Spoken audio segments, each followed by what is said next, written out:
So this means I'll probably get a few calls during the talk, which is fine. But we're going to continue looking at wonder. What does it mean to wonder towards Christmas? And today we are remembering John the Baptist. And as you saw in the video, John the Baptist was there to baptize Jesus. And John the Baptist was the one who was shouting, "Prepare the way for the Lord."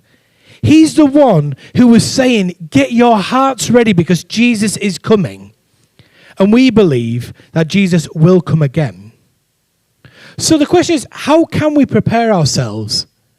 How can we enter into the wonder of Jesus being born? Make ourselves ready for Christmas, not just for all the fun things, but also for the massive impact Jesus had on our lives.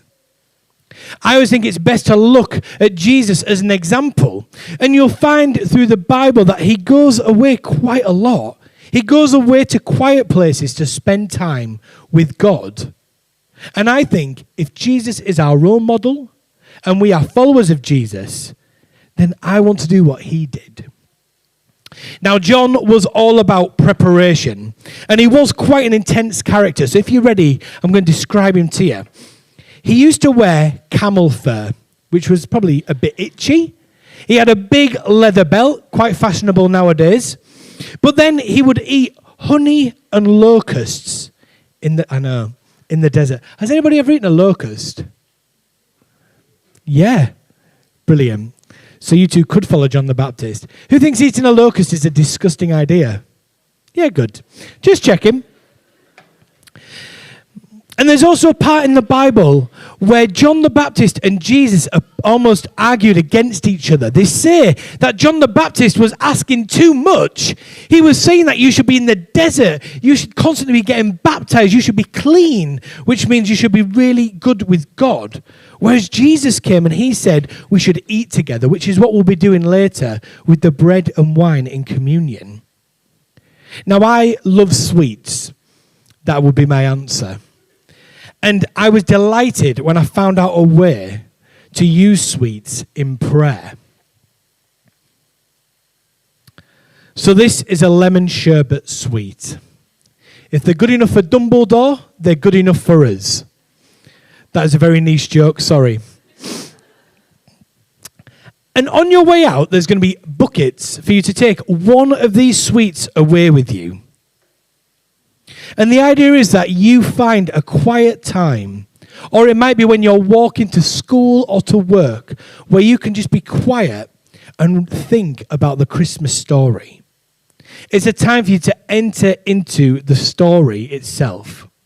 I don't know about you guys, but I grew up having a massive tin like this, which we called the sweet tin. And just to prove how much I love sweets, I actually brought my gobstopper. I've spent about half an hour to an hour on that bad boy. Still going. And maybe I should use it more prayerfully. But the fact is that we can have these sweets whenever we like, and we can find time whenever we like to stop and eat them. I believe that another great gift Jesus gave us, that God gave us, is our imagination. We can imagine ourselves into the story. You see, sometimes people can whinge about carol services, and I won't hear it, but they'll whinge about carol services because we sing the same songs. What do you mean, yeah? Who was that? Okay, each to their own. I won't hear it, I said. But at Alpha last week, we were chatting about the importance of repetition. And a lady called Alice said that it's almost like your favourite Christmas film. That the more you go back and watch it every year, you'll just notice something slightly different. Or there might just be a passage that sticks out to you. There might just be something you haven't spotted before that maybe helps you enter into the film. And I believe that's what Advent is for. Advent is a time where we get ourselves ready in our hearts. We get ready and reflect on the wonder of Jesus being born.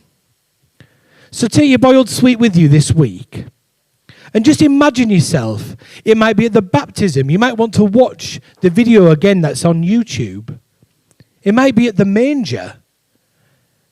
When you're there, what can you see? What can you smell? What is going on around you? What are the shepherds like? What does Mary and Joseph look like? All these things I encourage you this week to find time to just pause. They have got a nice sherbet middle, which I'm excited about, but it is just a time spent with God. We have got some Advent booklets still left over at the back that you can get, and they go through each of these candles, each of the themes in Advent, where we look back and remember the story of Jesus coming.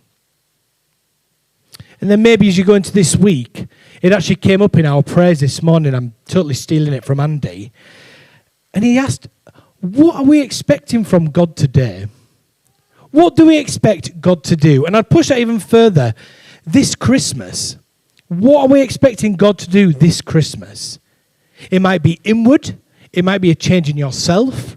It might be outward. It might be an invitation to the things we have going on. But what I do love is that as a church, we're going to gather now in this ancient act of having bread and wine together, where we take time to remember and to become part of Jesus' body again. Amen.